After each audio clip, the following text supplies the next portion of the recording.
Hello there, and welcome to another episode of the Stay Juicy podcast. I'm your host, Dr. Ariana, and we are going to be talking about some interesting things today. Before I get on my rant of things, I want to say happy holidays. I have a couple of things that I want to share before I get into the topic.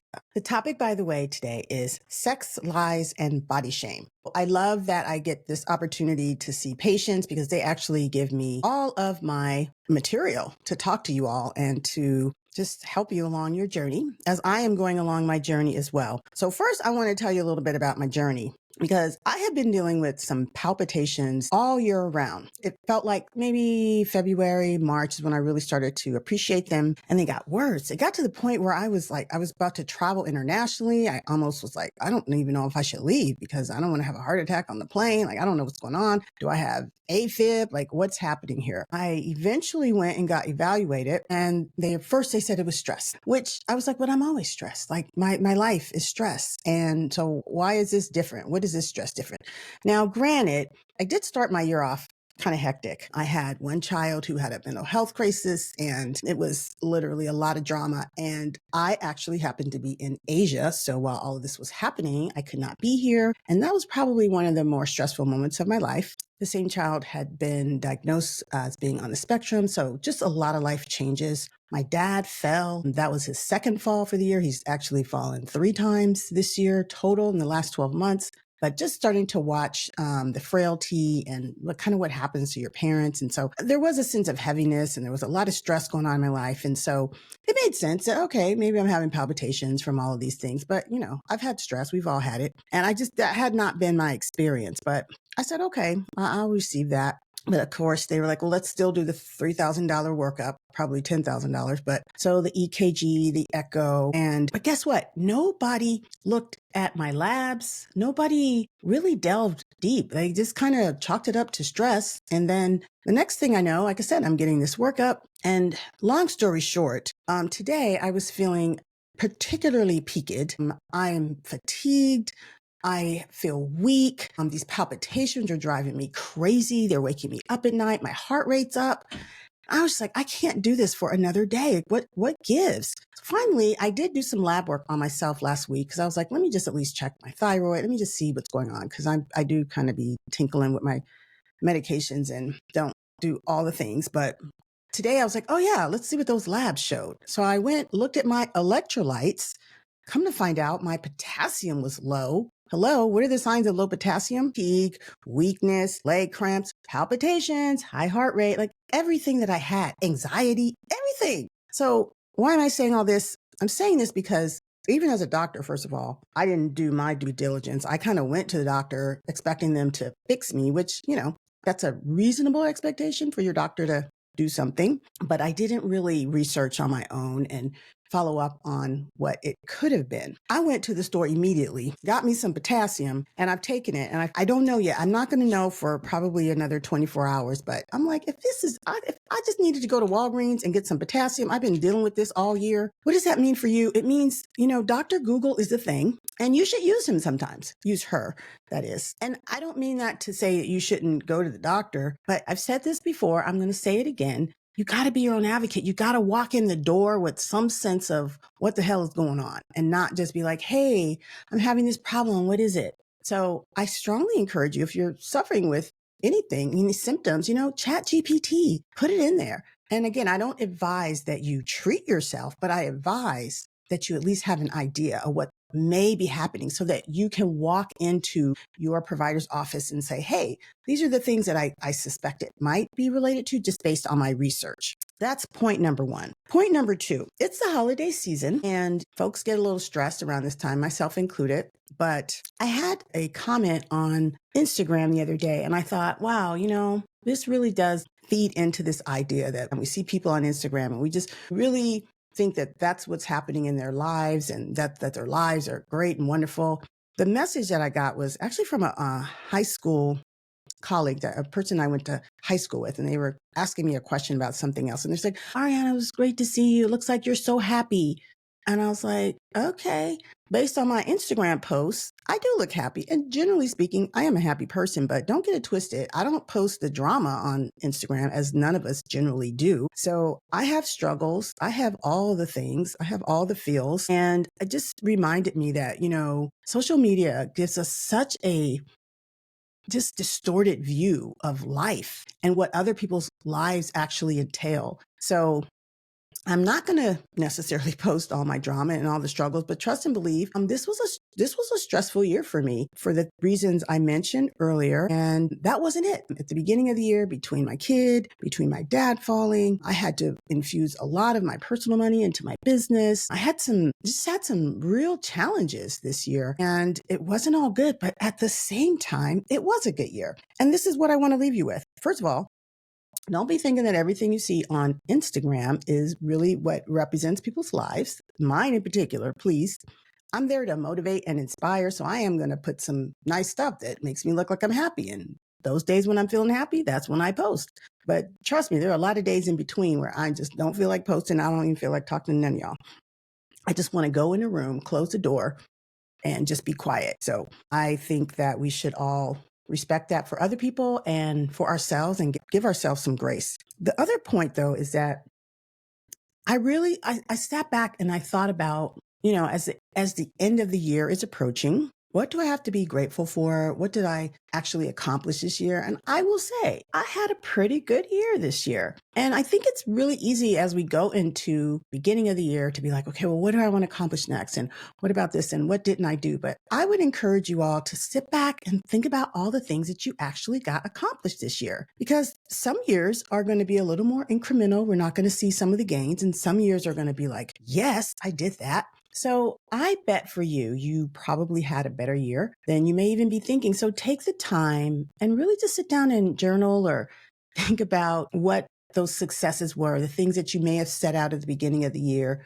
And even if you didn't set out to do them, like kind of look at where you've come from, and even though we're never at the destination, but at least look to see how far you've moved on this journey. So I'm not where I necessarily want to be, but I'm okay with where I am. And I think just being able to rest in that and being okay is a good thing. So those were my thoughts to get things going. But we're going to talk about some other things today because, like I said, my patients are my material. And I was feeling a little like, I don't know what to talk about. And I went into the office this week and it just all came in. I was like, yeah, we got to talk about this. We got to talk about that. And so what the theme that just really kept coming up this week was around sex, was around lies that we are telling to ourselves, and around body shame. And I saw several patients. I actually don't even see that many patients anymore. So I should say the few patients that I saw, it was just a recurring theme. And I thought, okay, this is the message that we're going to talk about. So I met a woman. She had a 5-year-old child. That child has been diagnosed with basically a special needs child. And she had some trauma around that delivery. And she came in for a vaginal rejuvenation consult. So first of all, let me just talk about what vaginal rejuvenation is real quick, so you guys don't get twisted, and kind of the approach that I took with her and why that really just has prompted me to want to talk about this some more. She had a tear during her labor. And then as a result of that tear, it left her vulva, specifically her labia minora and her labia majora, not looking at the way it looked when, before she had a baby. So first point is your labia are going to look different as you age. And I think as women, we don't obviously get to see other women's labia. So we're kind of like looking at ours. I hope you're looking at yours anyway, and thinking it's saggy, it's wrinkly, it's uneven. But guess what? They come in all flavors, all colors, and it's all normal. So I can't tell you how many times women come in and they are confused about what their labia should look like. And there is no should, but they think there's something wrong with them. So first of all, let me say the labia minora are meant to be asymmetrical. I mean, it's like every part of your body is asymmetrical. Your face is different on one side than the other. Your hands are different. Your boobs are different. And your labia are going to be different on either side. So it's normal for one labia minora to hang down a little bit more than the other. It's normal for it not to have that same plumpness. And so there's no shame in that. But a lot of women feel like, I just, especially if they're going out and they're starting to date, they just feel a certain kind of way about what their labia look like. And I would ask the question, Because Whitney, my nurse practitioner, when I told her about, the conversation I had with the patient, she says, men don't worry about what their testicles look like, and it's the same body part. So yeah, our labia minora majora are the equivalent to the male testicles. So, well, not exactly, but the point being, men don't worry as much as women do around the appearance of their penis and their balls. They just don't. And women tend to really feel some kind of way. And what I've noticed around women coming in around vaginal rejuvenation procedures is that there's really a amount of shame in how they look. And I dare say that none of these things, labia, vulvas, penises, none of it really, in my opinion, is that attractive. And what we have kind of come to believe is what looks normal is what we've seen on television, which i.e. is porn, because you're not going to see that on just regular TV. So where do we see it? We see it in areas where it's just not realistic. Just like the sex that they're having isn't realistic, the way their labia looks isn't realistic either. So when women come in for vaginal rejuvenation, I understand that you want it to look a certain kind of way, but honestly, my job is to help you have it work a certain kind of way. And I'm not dismissing that sometimes we have parts of our bodies that we're not happy with and we want to see a little bit differently. That's okay. But I don't want you to get caught up in this idea that your labia need to look, number one, a certain kind of way. And I don't want you to be misled. Kind of goes back to the whole Instagram post, this idea that somehow, everybody's living this better life, having better sex, their labia looks no, it's not happening. Right? Your labia look exactly the way they're supposed to look. I'm pretty sure every woman that has come in the office and told me, oh, my labia, oh, it looks really bad. And I look and I'm just like, girl, you haven't seen my labia. You don't even want to see I won't even let anybody see my labia because then y'all would, never mind.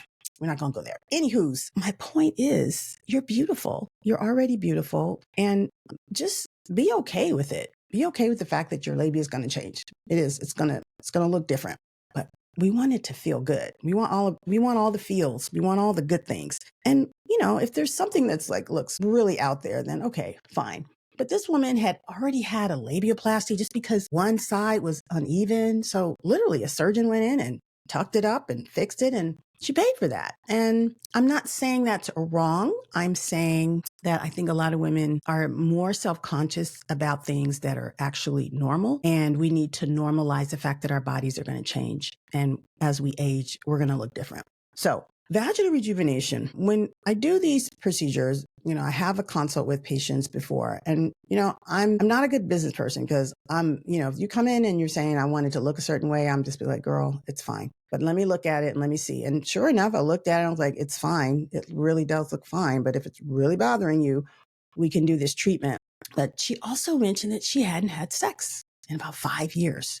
I was like, okay, well, what about that? That wasn't even that's not even why she came in. She came in because she just didn't like the way her labia looked, but she wasn't even getting anything. I was like, wait a minute now. Can we work on the first part of the function before we talk about how it looks? Now that became a whole nother conversation.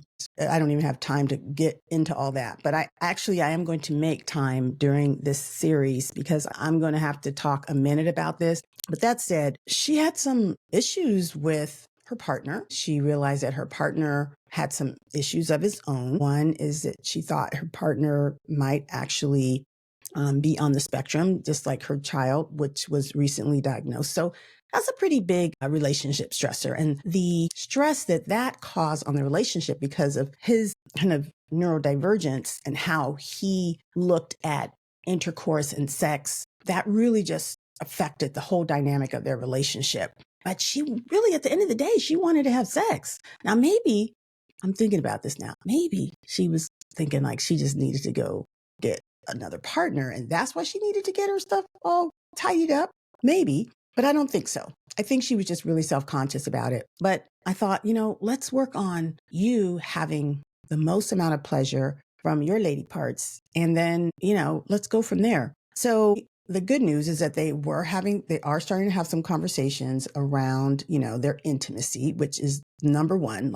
You can't fix these intimacy issues without having conversation with your partner. I mentioned to her, she actually mentioned that she wanted to get a vibrator. And I was like, I'm your girl. Let's go.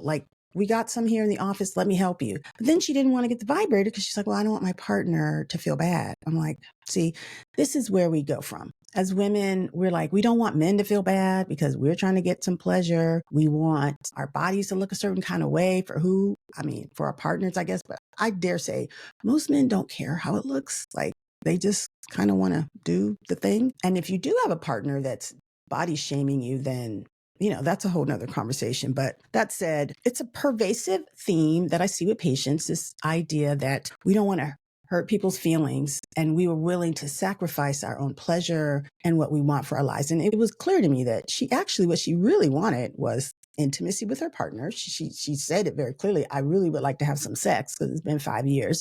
So again, once I mentioned, the availability of vibrators in different ways to just start to pleasure herself, she just really wasn't so comfortable with that. And at the end of the day, I just thought that was sad. I understood it because I see it all the time. But again, part of the purpose of this podcast is to help you understand what other women are experiencing so that you can recognize that you're actually normal and the challenges that you're experiencing are not unique. They're not unique to you. But one of the myths out there is that, everybody is really satisfied with their sex life. I can tell you that so many women I see are not satisfied with their sex lives for so many different reasons. One of those reasons is women don't want to have sex. They're not motivated. And they're not motivated because they don't really even understand their own bodies. Y'all need to understand the anatomy. You need to understand how these things work and understand that as women or people with vulvas, we have the same type of anatomy that men do in terms of what we call erectile tissue. So in a man, it's very easy and simple to see when there is arousal, right? The erectile tissue is engorged and it's a erect penis and everybody knows what's going on. In a woman, it's very different. So we're going to go back. We're going to go back to the clitoris because, she's special. Now remember, I don't know if for those of you who are watching this on video, we got the regular not the regular clitoris, but the intact clitoris. And then we got broken pussy over here. We call her broken pussy, but we still love her because we're going to get her. She's good. She still works. She's still got most of her parts, but she's a little off. Anyway, I need you to understand what's going on with this clitoris. Now, during intercourse, all of this is your erectile tissue.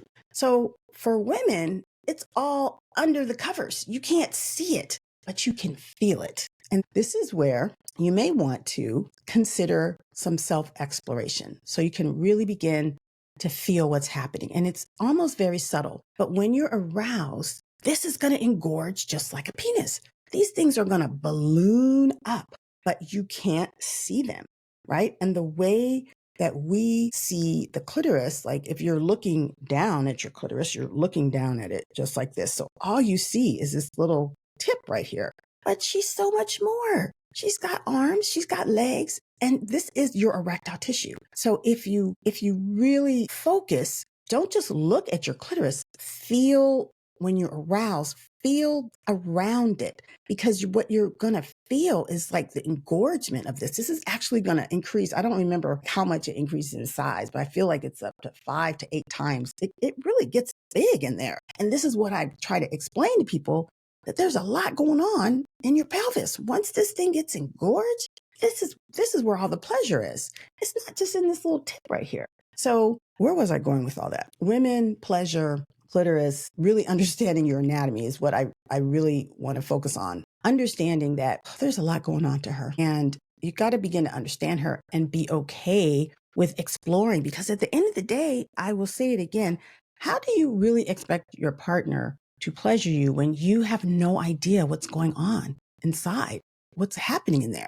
So I would highly encourage that whether you're with your partner, by yourself, once you are aroused, I want you to feel around the clitoris. I want you to recognize it. It's like a spongy fluid. It feels like a penis. It's not as hard and erect as a penis, but it's very, very similar. And if you really explore and really deal with the subtleties, you can feel even more so. You can begin to appreciate the vastness of the clitoris, right? That's not apparent to us, but under the covers. So once this lady expands, she's taking up a lot of real estate down there. And so when we talk about, even having vaginal climax, it really is stemming from, at the end of the day, from the friction that's applied to the clitoris. This actually wraps around the vagina. And so again, when you're aroused, I want you to feel around the vaginal opening. And then I want you to actually see if you can appreciate the engorgement of the clitoral tissue. And once you begin to really feel in there and see and experience what's happening, that's a start. That's a start. One thing that I've come to realize is that, yes, it is true that only 20% of women, generally speaking, are going to climax with penetration. And there's nothing wrong with that. There's nothing wrong with just having a clitoral orgasm. But the clitoral orgasm, all that means is that you're just stimulating this part of the clitoris. What you got to do is figure out how to stimulate the whole clitoris, because that is where the actual maximum pleasure is going to lie. You can't do that if you don't really understand or you haven't really explored how vast she is and what's going on in there. This is why I'm a big fan of the enjoy.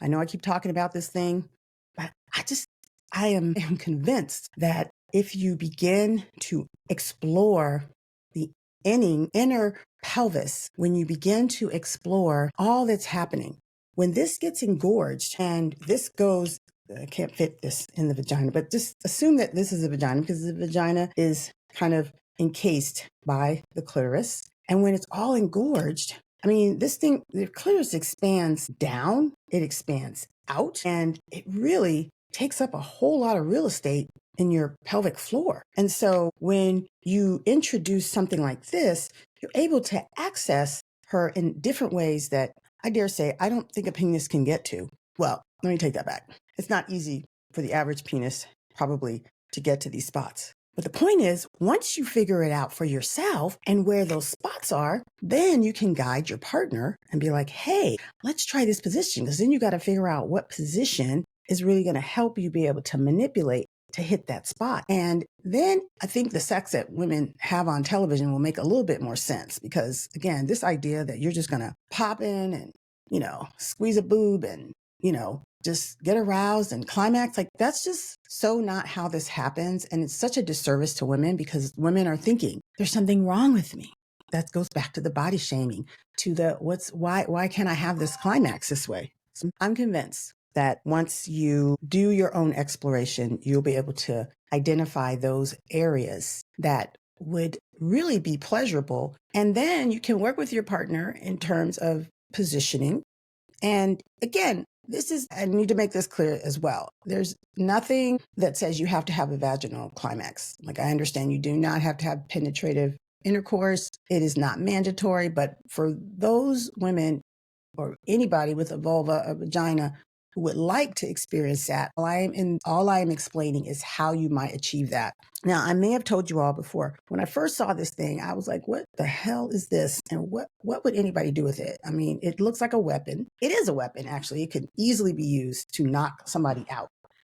And it took time. It took time for me to figure out how to do this because when I first tried it, I was like, I don't really understand it, but I had to take time. I had to get out of my sympathetic nervous system and I had to tap into my parasympathetic. I had to relax. Actually, I had to take a gummy and I did some like intravaginal THC too, because that just kind of helped with the sensation. But if you're really, really interested in having a vaginal climax, I'm telling you, I didn't think I was one of those people. I thought I was one of the unlucky ones, but now I'm like, it's possible. I think it's possible for just about anybody if that's what you want.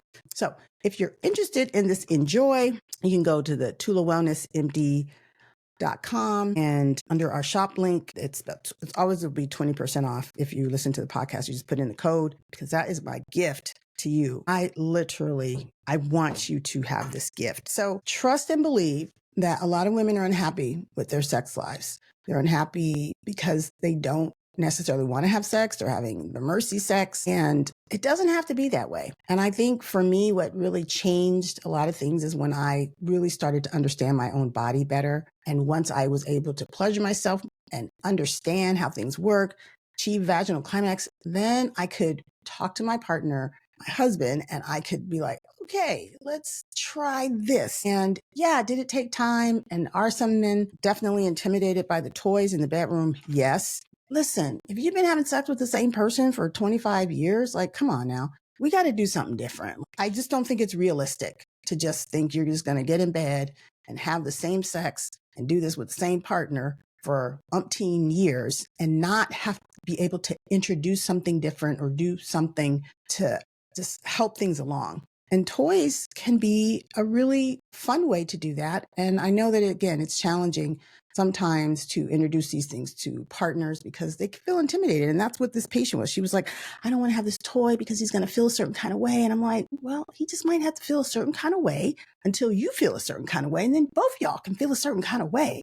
It's about your pleasure. Don't take that off the table. Don't sacrifice that because you don't want to hurt somebody's feelings. And if it means you got to have some, challenging conversations, if you want to have this type of intimacy and pleasure, then yeah, you're going to have those conversations. So in this series, which I am calling Sex, Lies, and Body Shame, really, I want to just tap into some of the most common myths and misunderstandings I think women have around intimacy, around their bodies. And again, I want to normalize what you're experiencing and hopefully give you permission to experience something different. And to also know that you are not alone. You are not alone in the fact that you're not interested in having sex. You're not interested in having sex sometimes because you're tired. You're really in sympathetic drive and you got to get into parasympathetic drive. You got to figure out what that looks like. But also you just really haven't explored all the ways that you can truly experience pleasure. And we're going to continue to talk because I want to get a little bit more into the weeds around the anatomy and what's happening down there. So what are the myths that I want to dispel on this episode? One is that there are a lot of women out there who are just totally satisfied with their sex and just doing it and having their vaginal climaxes and just doing all the things. They're happy with their intimacy with their partners. I dare say there's so many women, again, that are not having that intimacy and are not feeling completely satisfied.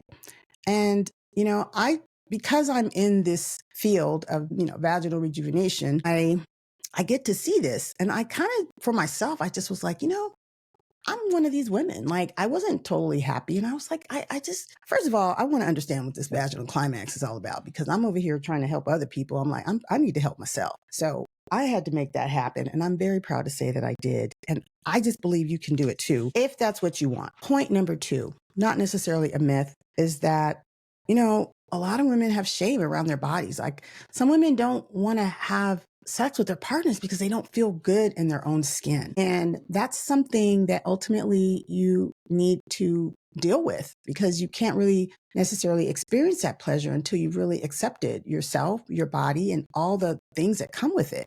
And it kind of gets back to this notion with the patient that came in that was really, more interested in her vulva looking a certain way than her actually experiencing the pleasure. Like, I wanted to say, hey, do you know what these machines can do? Girl, like, you can have like unparalleled pleasure because the nature of these machines basically is that they increase blood supply, they increase collagen, they increase sensitivity. So what the treatment does itself, it's a painless treatment that literally it just lights her up. It just makes her more responsive. And so the comments I get from patients are like, oh, it's like you actually connected my brain to my clitoris again.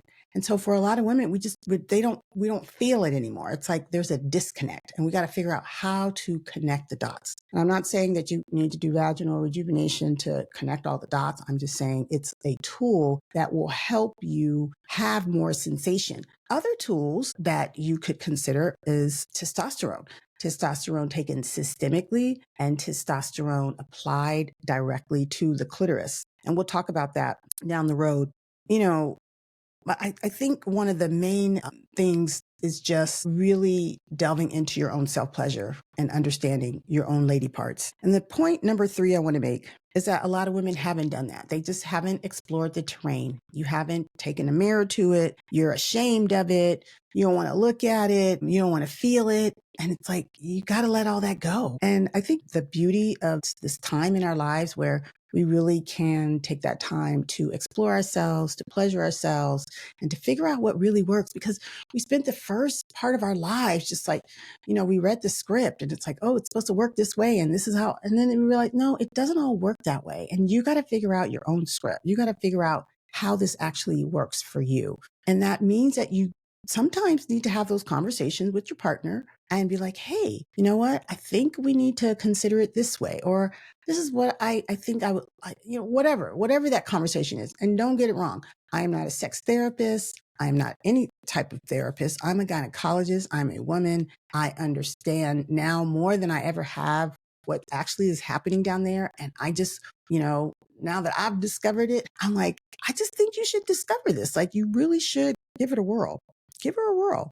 I think that's all I got for y'all today, but we're going to stay on this theme of sex, the lies, and the body shame. And I want to just hit home on some other themes that came up this week in terms of patients and their journey, because we're all on a journey. You're on it too, and we're on it together. And so I want to open up the conversation around all of these things, because as women, we don't really have a way to get some of this information. Like, some of y'all are lucky and you got a girlfriend, y'all can talk about everything. But the average woman, I'd say, probably isn't having these really detailed, in-depth conversations. And let's be honest, who actually sat you down and explained how this thing works, how this clitoris works, and what she does and what she's capable of? I mean, nobody. You did not learn this in sex education, because we just really figuring out what the clitoris looks like over the last several years. And, like I've said, like, how do you expect your partner to find all of these areas when you don't even know where they are?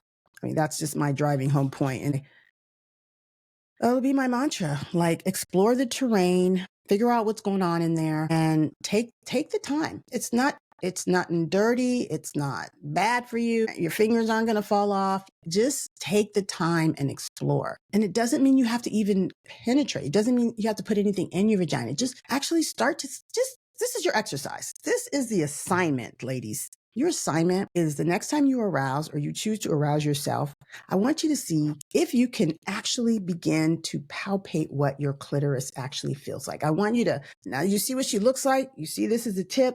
Just imagine in your own body, like, okay, that means she's going this way, that way. And then just take your finger and just start to feel. You're going to feel like, it feels like, again, like, I mean, I guess a penis is a good way to describe it, but it's like a little cushion in there.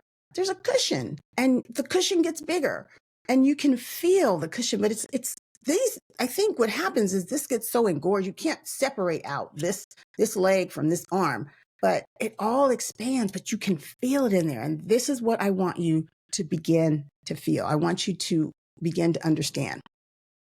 So thank you for indulging me. As usual, I hope you all have a wonderful holiday. I hope you just honor yourselves. Remember that you are beautiful already and brilliant already, and we are here to keep it juicy. But remember to do that reflection. Remember to honor yourself and to know that you're on a wonderful journey. Stay brilliant, stay beautiful, but most of all, ladies, stay juicy. I'm Dr. Ariana. Happy holidays, and I will see you on the next one.